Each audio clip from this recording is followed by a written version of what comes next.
When you continue down the rabbit hole of money, you've got to ask yourself how you're actually making money as a coach. But on the flip side, if you're either a manager or an owner of a gym, you have to ask yourself how you're paying your coaches. There is not one right or wrong answer here. What is really important is to think about the principles of how you're paying your coaches. Because remember, what you're thinking about is how can you build a sustainable career as a coach. It's no different if you're on the manager or the owner standpoint paying out coaches. So let's take the first example. You are a coach. How do you want to be paid? This is actually a question from me to you. You need to think through, do you want to get paid hourly for your coaching classes or your hourly for private training? Do you want to get monthly revenue from your clients? Do you want to sell supplements? Do you want to sell courses? All that stuff. You need to think through how you want to get paid as a coach, because that's how you're going to build out all of your marketing and advertising that we talked about a couple sections ago.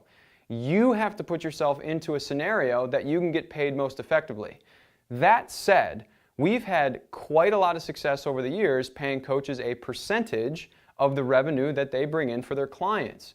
Because what happens is that incentivizes them to not only increase their willingness to pay from their clients, but also the number of clients that they have.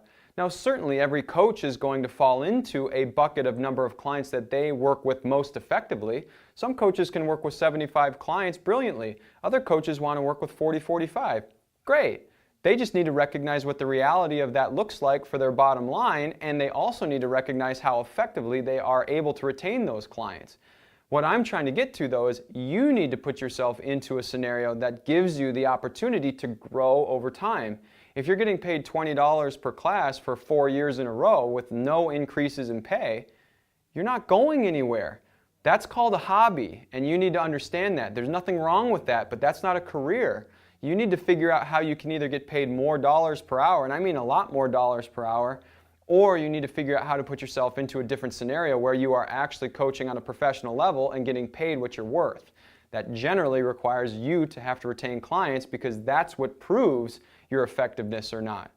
Now, let's flip it over. If you are the manager or the owner, what is beneficial about paying your coaches in a manner that can grow them over time if they're increasing clients or increasing the payment that each client's paying?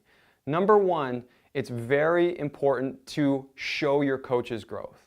It doesn't mean that every coach is going to grow for their entire career. That's okay. But if you can show them how they can continue to grow, whether it be that they get better at what they do so their clients can pay more, or if they want to take on more clients over time because they're becoming more efficient with programming or with working with those clients, you can show them that. And it's clear, and the expectation is clear of how they can grow for the long run. What's also important is that there's technically no cap in that. If you've got a coach who's highly aggressive and they're a hell of a good coach and they want to coach more clients and make more per client, that aligns with your incentive as a business owner. You can't be afraid of that coach coming in and wanting to be aggressive. You can go back to the legal side of it and make sure that you're protected just so that they can't pull all those clients out should they get greedy, which, by the way, every once in a while happens, unfortunately. But if you are providing them with an environment that is very likely for them to grow, if you're helping them to get clients in as many ways possible so that you are actually providing a marketing, advertising, and sales funnel, and if you are giving them education over time, why would they leave? Because generally, coaches don't want to do all the back-end logistics to run a business. They want to coach people.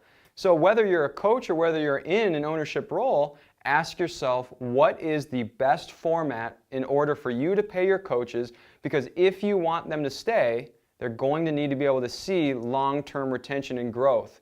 Otherwise, they're going to have to leave your system. They have no choice because they can't stay in a career like that without being able to grow over time.